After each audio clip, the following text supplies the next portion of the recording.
ನಮಸ್ಕಾರ, ಸ್ಮಿತಾಸ್ ಕಿಚನ್ಗೆ ಸ್ವಾಗತ. ಇವತ್ತು ಕೆಮ್ಮಿಗೆ ಒಂದು ಮನೆಮದ್ದನ್ನು ನೋಡೋಣ.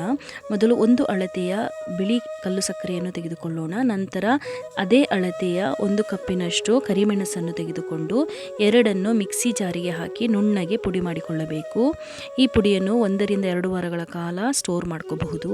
ಈ ಪುಡಿಯನ್ನು ದಿನಕ್ಕೆ 2 ರಿಂದ 3 ಬಾರಿ ಸೇವಿಸುತ್ತಾ ಬಂದರೆ ಎಂತಹ ಕಠಿಣ ಕೆಮ್ಮು ಕ್ರಮೇಣವಾಗಿ ಕಮ್ಮಿಯಾಗುತ್ತದೆ ಹಾಗೂ ಎದೆಯಲ್ಲಿ ಕಟ್ಟಿದಂತಹ ಕಫದ ಪ್ರಮಾಣವು ಕಡಿಮೆಯಾಗುತ್ತದೆ.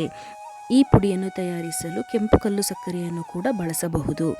ದಯವಿಟ್ಟು ಒಮ್ಮೆ ಪ್ರಯತ್ನಿಸಿ ನೋಡಿ. ಧನ್ಯವಾದಗಳು. Thanks for watching.